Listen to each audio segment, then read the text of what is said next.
novamente a todos que estão aqui. Boa noite a todos os nossos amigos que estão conectados pela internet. A nossa reunião pública de hoje é transmitida para todos os lugares. O amor da irmã Maria Angélica pode atingir todos os lugares através do pensamento e da boa vontade. Então, damos boa noite a todos que estão conectados conosco, seja hoje, ao vivo, ou em acessos posteriores. Vamos começar a nossa reunião com uma mensagem, com a leitura de uma mensagem que foi psicografada aqui na nossa casa, na semana passada, aqui, agora, recente, no dia 12, intitulada O Bom Pastor e assinada pelo Espírito José. A mensagem diz assim, olha, o pastor de ovelhas já era uma vocação campesina antiga na Palestina e no tempo de Jesus. Era a base da escala social da época e, por isso, muitos tinham preconceito contra os pastores. Entretanto, Deus mostra a sua grandeza e força naquilo que é pequeno e fraco. Assim, o maior herói israelita e seu segundo monarca foi Davi, um pastor na juventude. É dele o Salmo 23, o mais popular das Escrituras, conhecido como o Salmo do Pastor. O Senhor é meu pastor e de nada sentirei falta, pois o Senhor é tudo. Fecha aspas. Ele me guia para pastagens verdejantes e águas tranquilas depois das tempestades. Ele refrigera minha alma e me orienta nas veredas da justiça. E mesmo que seja necessário andar pelo vale da sombra da morte, eu nada temerei. Ele é meu cajado que salva, protege e orienta. Com ele, a bondade e a misericórdia me seguem e estarei na casa do Senhor. Por isso, cerca de 1000 anos depois, Jesus de Nazaré, da linhagem de Davi, afirmaria no Evangelho de João: eu sou o bom pastor. Queridos do coração, lembrem-se sempre que não basta conhecer o Salmo do pastor, é fundamental conhecer o pastor do Salmo. Fiquem com Deus, José. Então, agora, já muito convidados aqui pelo nosso irmão José, a convidar esse pastor, a conhecer esse pastor, e a doutrina espírita é isso. Ela nos apresenta, nos reapresenta o tempo todo o grande pastor das almas, que é Jesus.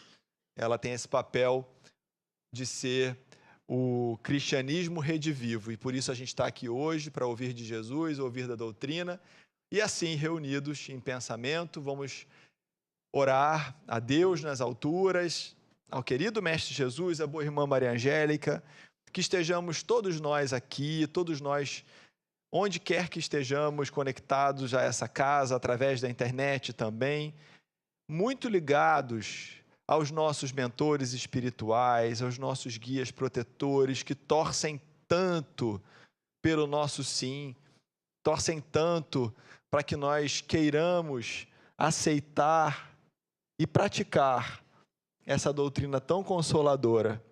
E é assim, já ligados a eles, que possamos aproveitar o estudo da noite de hoje, prestando bastante atenção, acolhendo as palavras em nossos corações, porque elas sempre trazem muito consolo, muito esclarecimento para cada um de nós.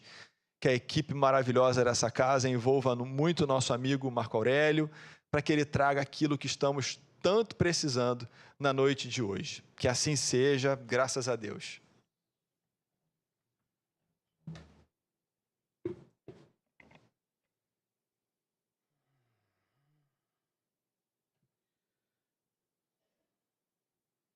Boa noite a todos. Boa noite também aos nossos amigos que nos acompanham pela internet. Que o Mestre Jesus, a espiritualidade amiga, nos amparem e sustentem durante esse estudo e que ao final dele estejamos com as nossas disposições renovadas e com a certeza que nós nunca estamos desamparados. Nós vamos falar hoje sobre o capítulo 14 do Evangelho segundo o Espiritismo, que é o capítulo Honrai a vosso pai e a vossa mãe. E vamos falar mais especificamente de piedade filial e da parte das instruções dos espíritos, a ingratidão dos filhos e os laços de família, que é um comentário de Santo Agostinho. Eu não vou ficar seguindo exatamente a ordem que está lá, porque, na verdade, esse é um assunto amplo e que a gente vai indo e voltando nesses assuntos que falam de piedade filial, de ingratidão, de laço de família, então a gente vai ficar indo e voltando, mas vamos cobrir bem o assunto. Kardec dedicou um capítulo exclusivo para esse assunto. E por que ele fez isso? O 5º mandamento, lá dos 10 mandamentos de Moisés, o 5º mandamento é honrar a vosso pai e a vossa mãe. Em algumas traduções vocês vão achar que é o 4º, mas se fizer pegar a tradução direta lá das origens, é o 5º mandamento. Quais são os 4 primeiros mandamentos? Os 4 primeiros mandamentos é a nossa relação com Deus. O 5º é honrar pai e mãe. Depois, a partir do 6º, são os mandamentos com relação aos outros. Não matarás, não roubarás e tal, mas abaixo de Deus, pai e mãe. Então já começa, quer dizer, isso já vem antes de Jesus. Né? Isso é bem antigo. Né? Honrar pai e mãe. Então existe uma lei divina. Essa lei divina, né, faz com que ao longo das diversas encarnações nós vamos ocupando vários papéis. Uma hora nós somos filhos, outra hora nós somos pais, daqui a pouco somos avós, daqui a pouco retornamos como filhos de novo, ou ainda como avós, dependendo da nossa condição, a gente vira filho de novo, né? Porque as necessidades de cada um. E assim a gente vai nessa ciranda. É uma ciranda que, na verdade, é a roda das nossas encarnações. Então, dentro de uma mesma encarnação, a gente desempenha vários papéis. Lá na questão 582 do Livro dos Espíritos, a pergunta que o Kardec faz para os espíritos é: a paternidade pode ser considerada uma missão? A resposta: sem contestação possível. Ou seja, não tem dúvida.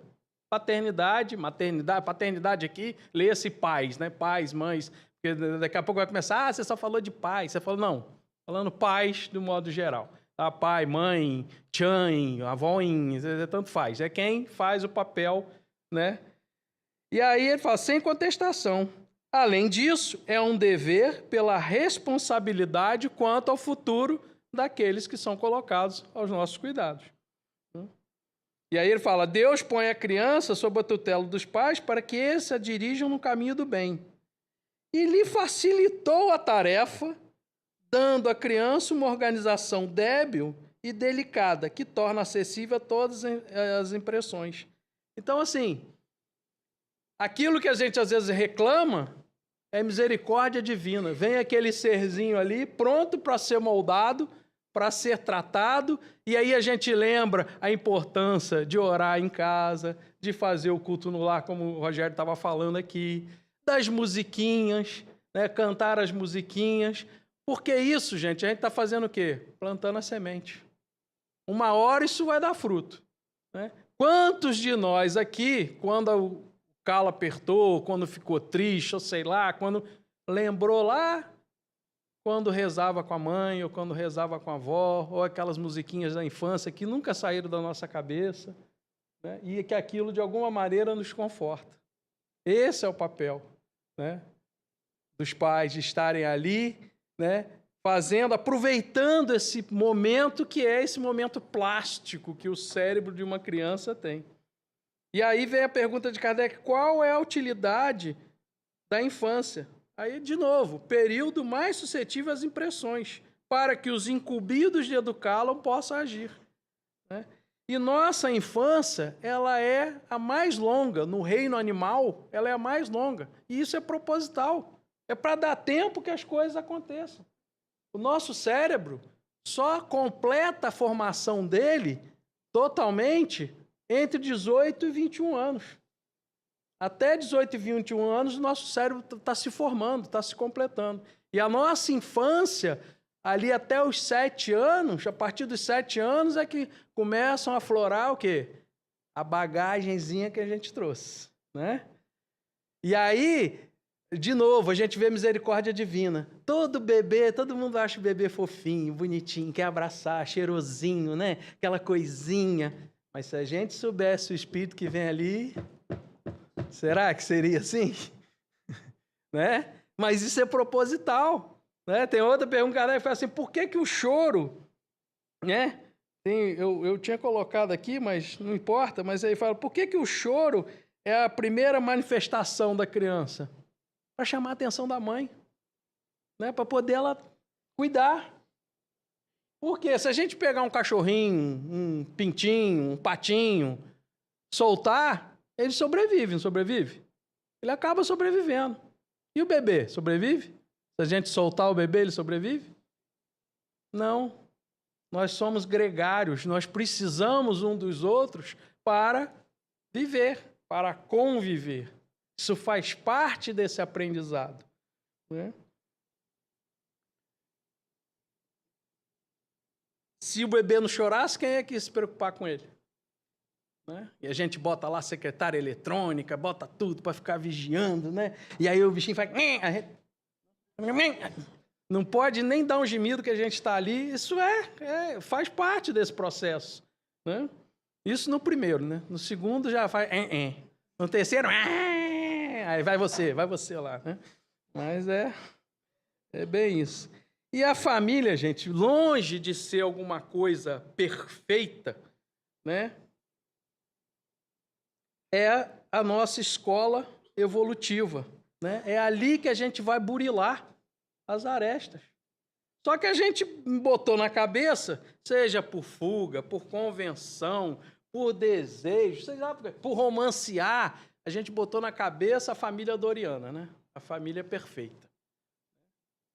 E não vai ser assim, gente. Não tem como ser. Nós estamos o quê? No mundo de provas e expiações. Somos espíritos?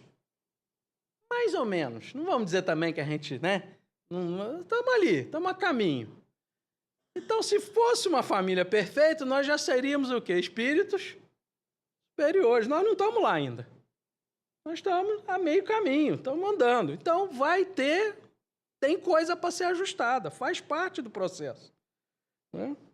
E aí a gente começa a ver alguns ataques, que a família não serve mais, que não... Né? A gente começa a ver algumas declarações, e aí a gente volta lá na pesquisa, na pergunta 775 do Livro de Espírito, pergunta assim, em Lei de Sociedade, Laços de Família.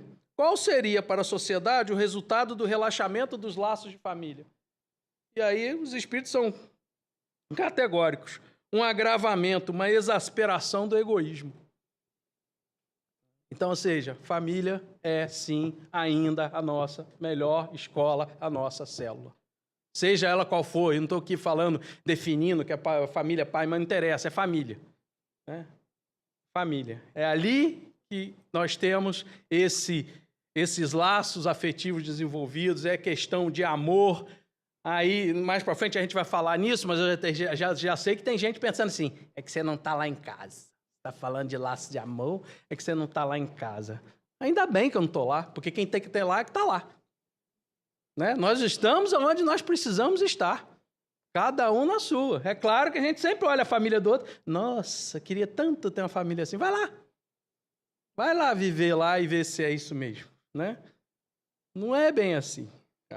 Cada um tem aquilo que precisa. Santo Agostinho fala lá nesse capítulo, ele fala assim no item 9, lembrai-vos de cada pai e cada mãe será perguntado, que fizeste da criança que foi confiada à vossa guarda?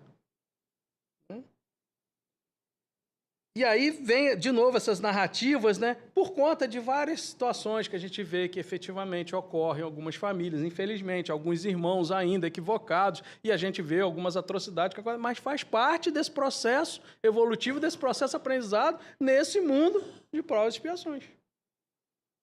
Isso não quer dizer que todo o resto não serve. Né? Muitos de nós aqui fomos criados o quê? Com pais rudes, né? Mal falavam, né? Mal conversavam, sem instrução, né?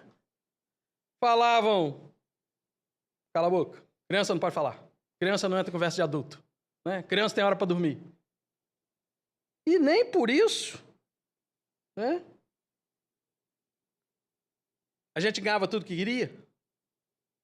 Pelo contrário, né, a gente quase nunca ganhava o que queria. Né, e nem por isso a gente deixou de amá-lo, deixou de respeitá-lo por isso. Por quê? Né?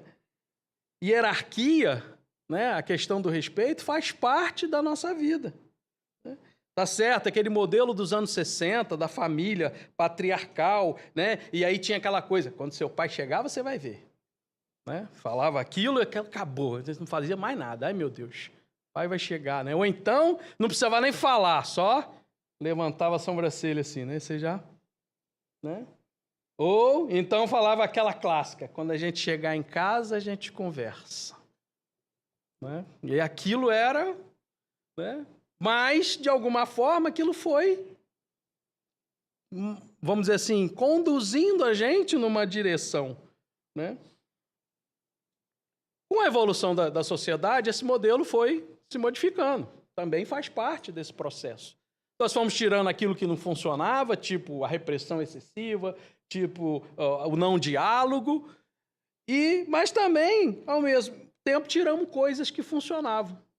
Tipo, respeito, convivência, todos sentados à mesa. Né? A gente foi perder, e aí a gente meio que perdeu a mão nessa história. Né? E aí quando a gente fala assim, mas meu filho é muito ingrato. Sim, temos situações de ingratidão, sim. Mas quem foi que, lá atrás, não trabalhou, não cuidou para que você tivesse filhos respeitosos ou gratos mais para frente? Né? Então, assim, a gente tem que pensar nisso. Né? A gente ralou para conquistar o espaço que tem, né? Vencemos naturalmente, né? E fomos alimentando um desejo, aquilo, né, de falar assim, meu filho vai ter uma vida melhor, meus netos vão ter uma vida natural, normal, evolução, a lei de progresso. Mas aí a gente foi infantilmente, porque nós somos ainda muito infantis, meu filho não vai passar pelo que eu passei. Ok, mas aí de novo a gente perdeu a mão. Por quê? A gente esqueceu que foi justamente por passar por algumas coisas que a gente passou, é que a gente chegou onde estamos. O fato, né, da gente estar aqui hoje, reunidos em nome de Jesus e tal, é que alguma coisa de bom teve na nossa educação. Nós chegamos até aqui.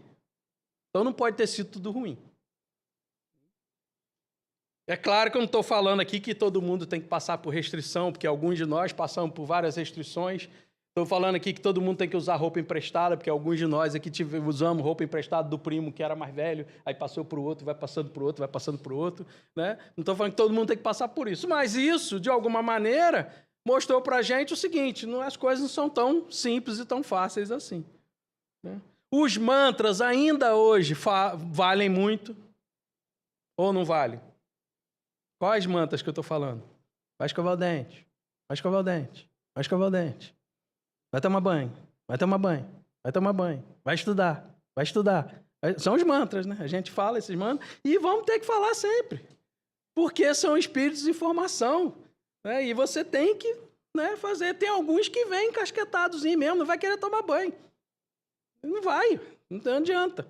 E você tem que, né, convencê-lo que é uma boa tomar banho. Por quê? Pai e mãe não vieram aqui para cobrir defeito.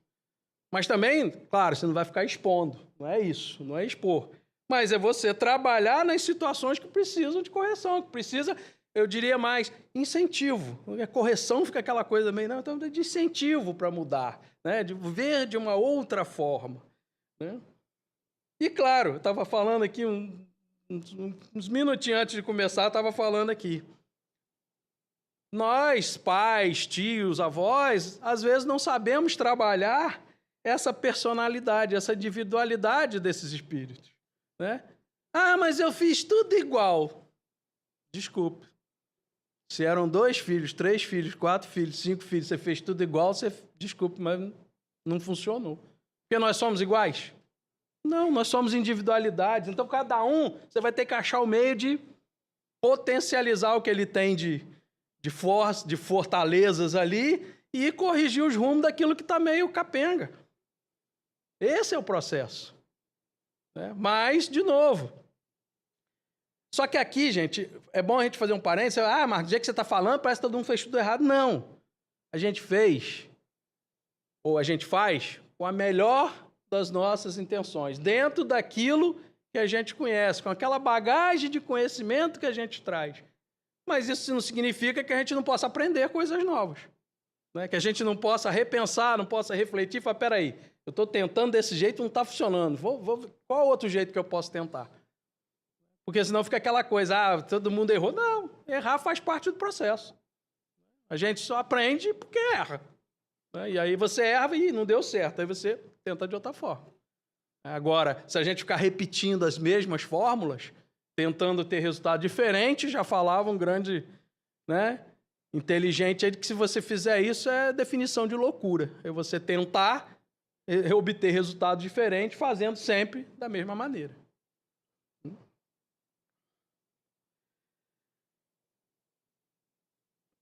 Então, com essa ideia de que meu filho não vai sofrer o que eu sofri, meu neto não vai sofrer o que eu sofri, a gente começou a criar criaturas aí muito poderosas, mas que têm uma dificuldade em se adaptar ao mundo. Porque você criou o príncipe, a majestade, que não pode ser contrariado.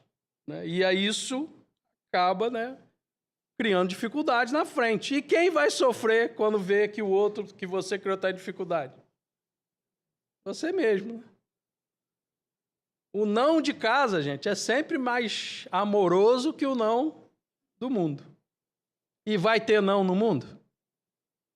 Muito ou pouco? Muito, né? Na verdade, vão ter muito mais nãos do que sims. Então, a gente precisa estar atento a isso aí. Até porque, se você não consegue, não aprende a cultivar, você não aprende a construir, você não dá valor. Nós aprendemos a dar valor a muitas coisas toda vez que essa coisa foi difícil da gente conseguir. E hoje, dentro dessa infantilidade que a gente adotou, a gente está inundando de coisas e inundando sem... E aí, às vezes, você pensa numa coisa, vou comprar isso aqui porque vai fazer o maior sucesso. Aí você chega lá, entrega para a criatura olha, valeu. Aí você, esperando, valeu. Teve dificuldade? Não. Então, se não teve dificuldade, por que vai dar valor? Não vai dar mesmo. Nós não daríamos. É só a gente lembrar das coisas que vieram fáceis para a gente deu tanto valor quanto aquelas coisas que vieram com dificuldade, que levou tempo para chegar. Às vezes levava tanto tempo que quando chegava a gente já não queria mais, Mas faz parte. Nós somos resultados de muitos amores. De pessoas falhas? Sim. Eles falharam também. Também estavam no processo de aprendizado. O que é novidade, às vezes, para um, pode não ser para outro, mas na grande maioria das vezes, ter um espírito sob sua responsabilidade é uma novidade. Porque o espírito vem com a bagagem dele. Você tem a sua. Como é que você... E lembra, nós viemos para parar as arestas. Então não vai vir sempre amiguinho. Vai vir ali um atritozinho, porque a gente precisa acertar pendências. E aí tem aquela música da Elis, porque a gente fala assim, porque meu pai fez assim, minha mãe fez assim e tal, não sei o quê. E aquela música da Elis, o que ela falava? Não vou cantar porque vocês não merecem isso. Minha dor é perceber que, apesar de termos feito tudo o que fizemos, ainda somos os mesmos e vivemos como os nossos pais. Quando a gente começa a avaliar as nossas reações, as nossas atitudes. E aí tem outra música que vocês vão lembrar. Você culpa seus pais por tudo e isso é absurdo.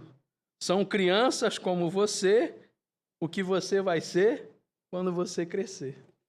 Né? Porque nós somos crianças. Né? E aí a gente começa... Porque julgar, gente, é muito fácil. Julgar é papum. Engraçado, né? O pessoal aí que faz direito, que depois vai ser desembargador, vai ser juiz, estuda pra caramba, né? E a gente não faz direito, a grande maioria já sai julgando e dando as sentenças. A gente, rapidinho a gente faz. É muito rápido. Então, se eu não consigo desculpar as falhas do meu pai, ou dos meus pais, na verdade, daqueles que nos criaram, como é que eu vou poder honrar, como diz o mandamento? E o mandamento é o único mandamento dos 10 que tem consequência. Ele fala assim: honrai vosso pai e vossa mãe, a fim de viverdes longo tempo na terra que o Senhor vosso Deus vos dará. Tem consequência honrar pai e mãe. Então, se eu não consigo honrá-los, né? Se eu não consigo desculpá-los, como é que eu vou honrá-los? Jesus falou o quê? Se bater numa face, dá outra. Isso para todo mundo. Se é para todo mundo, imagine papai e mãe. Que está lá no 5º, que é a primeira relação depois de Deus. No 5º mandamento. Ah, mas você está falando isso? Meu pai era ausente. Meu pai era alcoólatra. Minha mãe me abandonou. Eu fui criado no orfanato. Minha mãe não ligava para a gente. Sim, é verdade. Temos esses casos, sim. Mas ao invés da gente ver a escassez, ao invés da gente ver o que ficou faltando, ao invés da gente ficar vendo tudo de ruim, por que a gente não busca ver aquilo que foi de positivo? Né? Se eu fui abandonado pela genitora, mas alguém me acolheu, ou em algum momento alguém me deu uma direção. Né? E se eu fui criado pelo meu pai e mamãe e não tive tudo que eu queria, né? Hoje eu estou nas músicas, né? Aí vem outro pedacinho de outra música.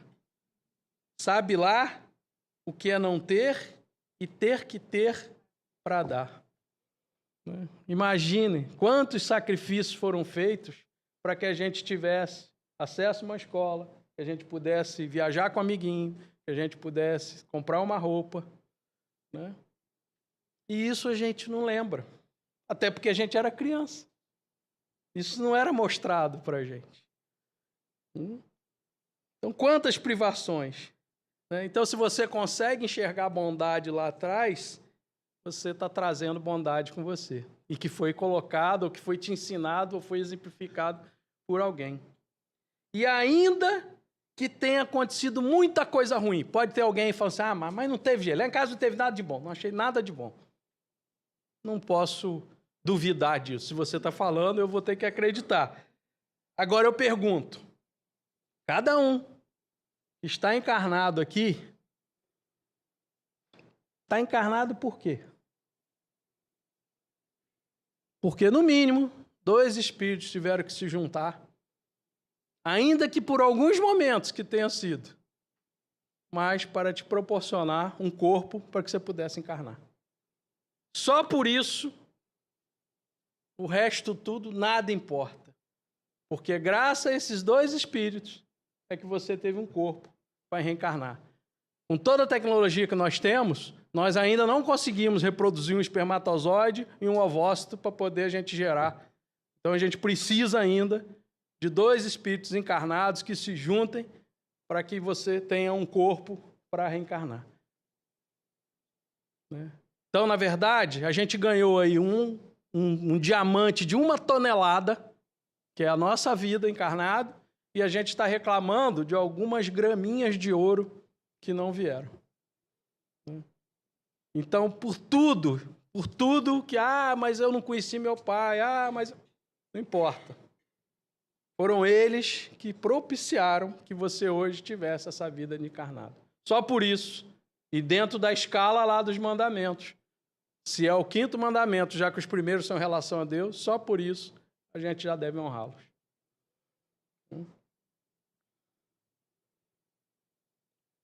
Mas e o que aconteceu? Minha mãe me abandonou, meu pai me abandonou. Isso vai ser um problema deles com Deus, com a consciência deles. Não é problema nosso.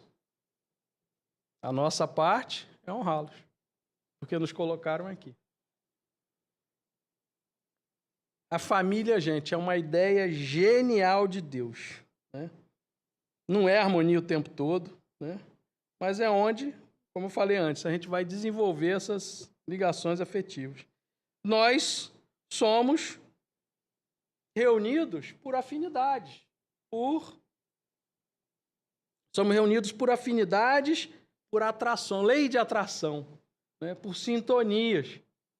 E é ali que a gente vai burilar, aparar. E viemos junto, porque se a gente viesse no vizinho, você ia mudar. Você fala, Rogério, meu irmão, de novo? Não, eu vou mudar. Aí você mudar de casa. Mas aí vem na família, porque a família não tem jeito, tem que ficar ali. Né? Você é obrigado a olhar o outro com outros olhos. Faz parte desse processo, né? De convivência. Ah, mas eu criaria meu filho de outro jeito. Do jeito que eu fui criado, não dá. Eu criaria meu filho de outro jeito. Olha nós sendo ingratos, né? Fala da ingratidão do filho. Quando você fala isso, você está sendo ingrato com aqueles que te criaram. Né? Vamos ver se a gente criaria mesmo.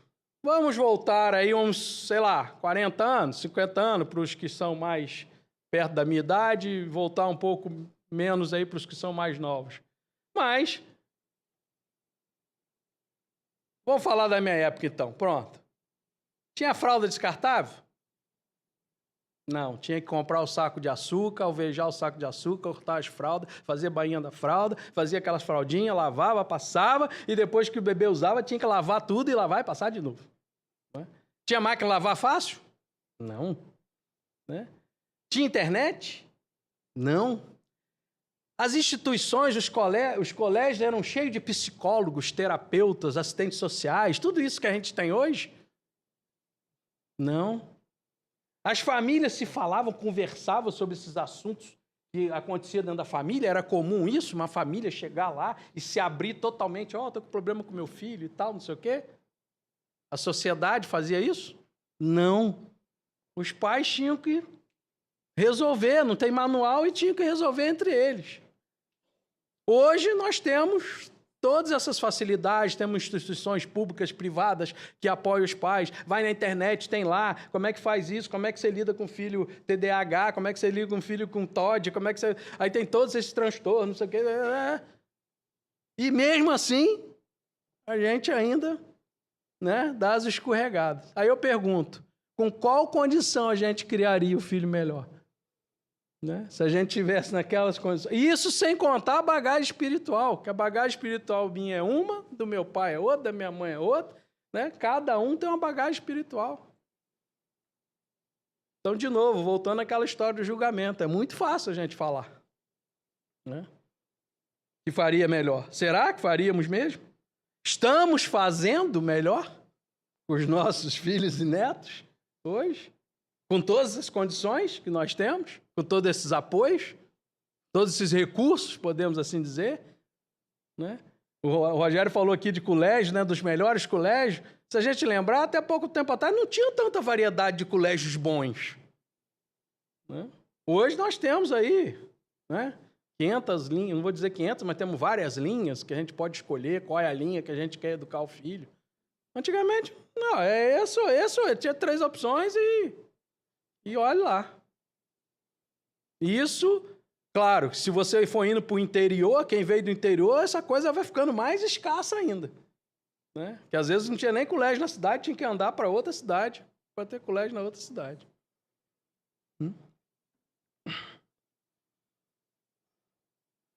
Aí fala assim,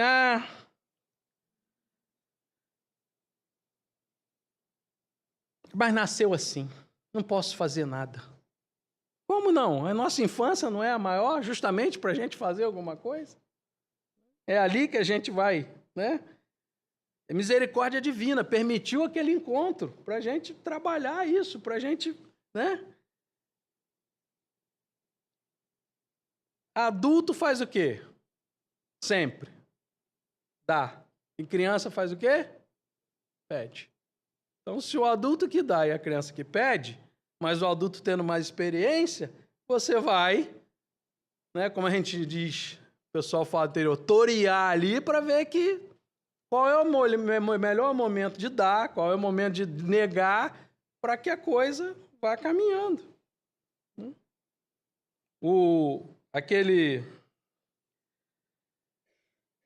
Essas impressões que a gente vão deixar, né, mais tarde, vão impactar onde? Nos relacionamentos, né? E aí você tem aí um filho que... Não, meu filho fala inglês fluentemente. Oh, legal.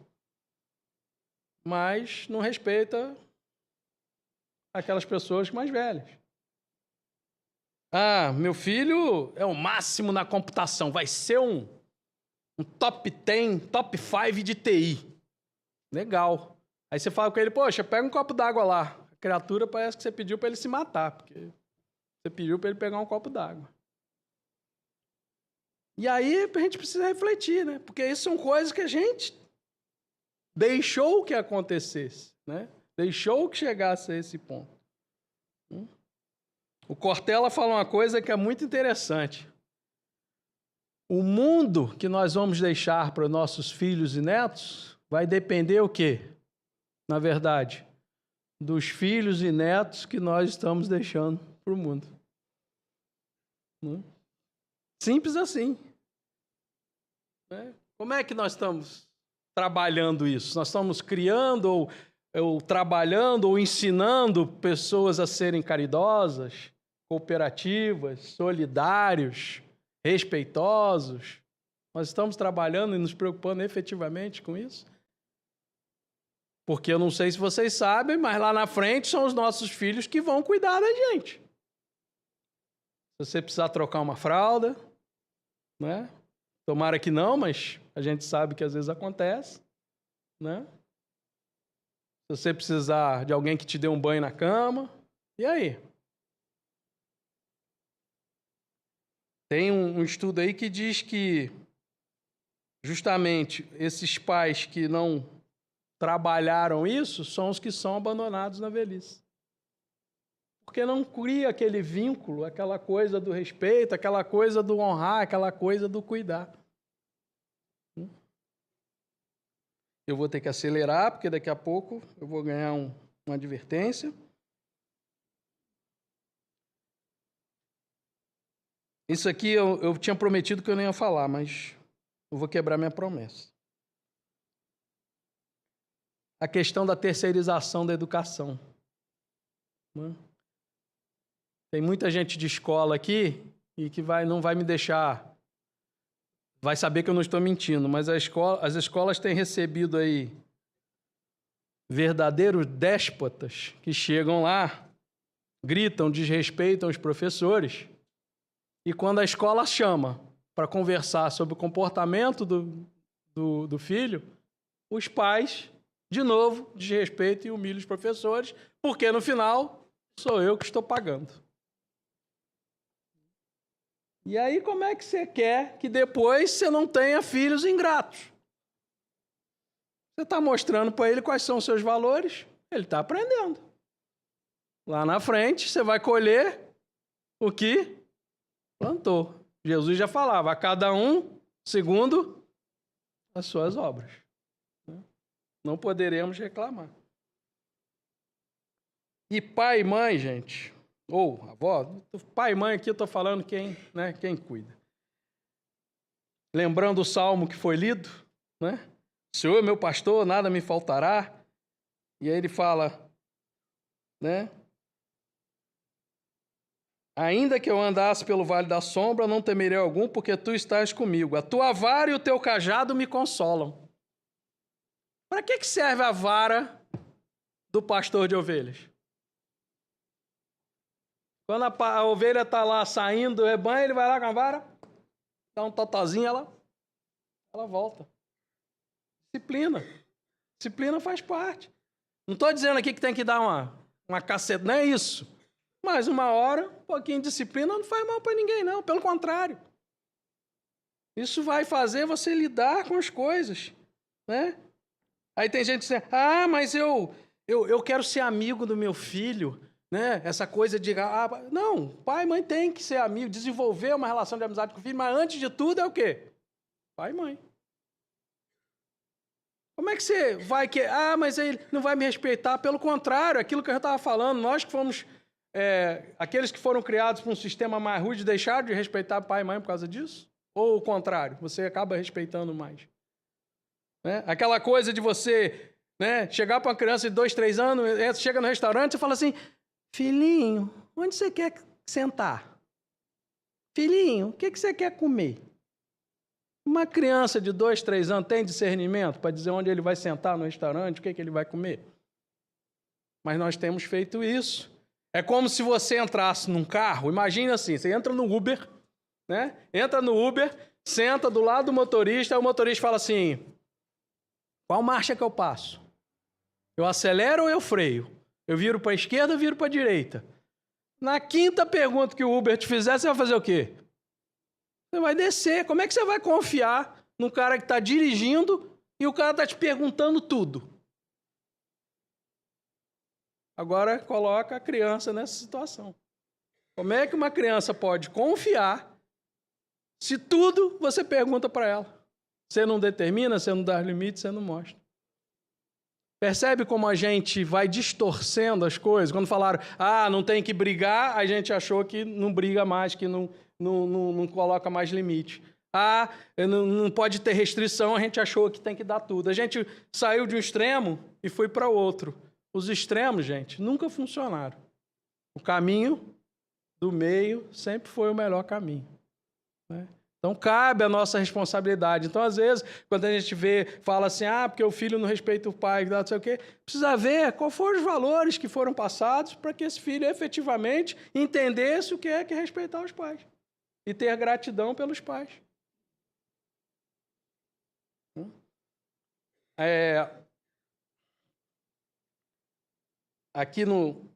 Esse aqui era para o finalzinho, mas eu já vou falar logo, porque não vai dar tempo de chegar lá.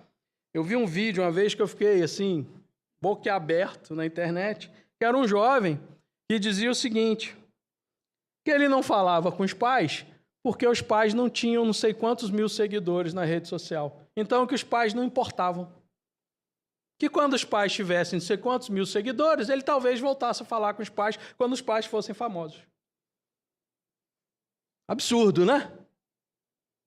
Mas espera aí, que valores foram passados para esse jovem lá atrás, para que hoje ele chegasse com essa conclusão, que ter seguidor na rede social é o que importa, inclusive pai e mãe.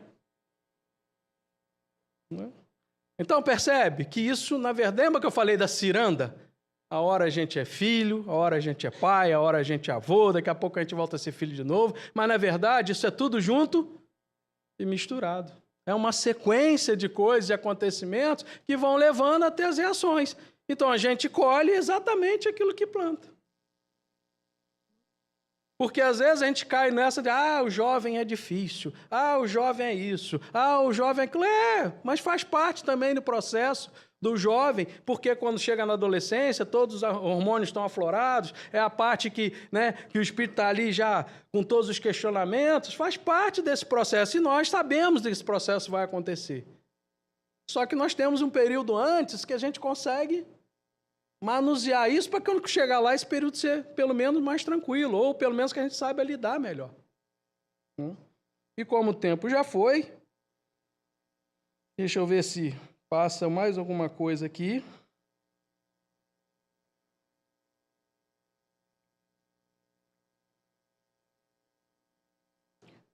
Apesar de nós dos tempos diferentes, as emoções dos jovens, das crianças, permanecem as mesmas que nós, quando éramos jovens, quando éramos crianças, tínhamos. A gente quer ser ouvido, a gente quer ser notado, a gente quer ser considerado. E a gente que tem mais experiência, a gente pode ajudar nesse processo.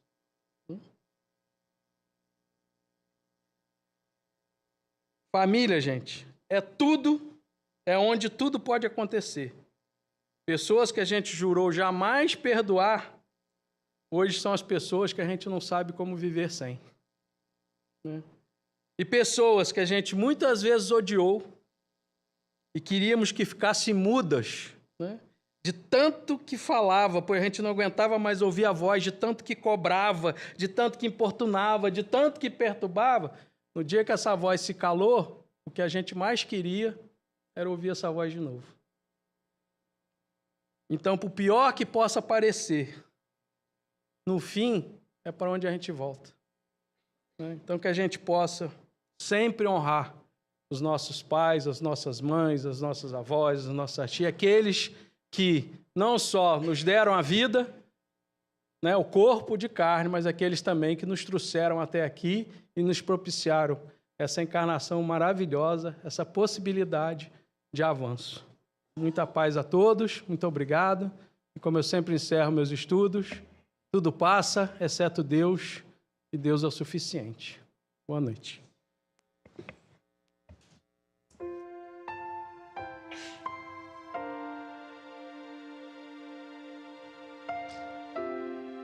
E agora, depois que nós recebemos esse estudo, que nos traz tantas reflexões, nós vamos passar para o momento do passe.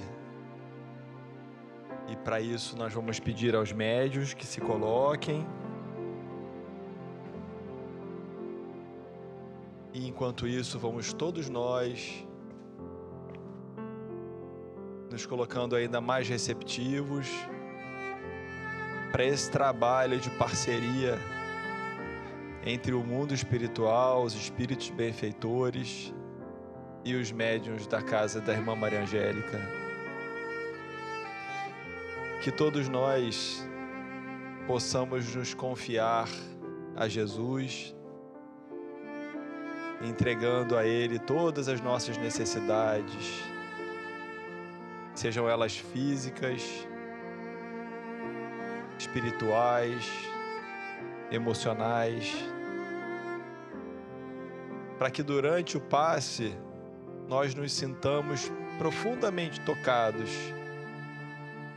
por essa espiritualidade amiga e através do nosso pensamento muito firme, com a fé que remove montanhas, possamos visualizar todas as nossas necessidades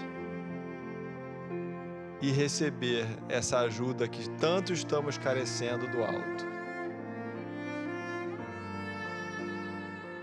E com essa fé que move a montanha e move os nossos corações nesse momento, vamos dar início ao passe. Graças a Deus.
obrigado, Senhor, por tanto que recebemos aqui nessa noite hoje.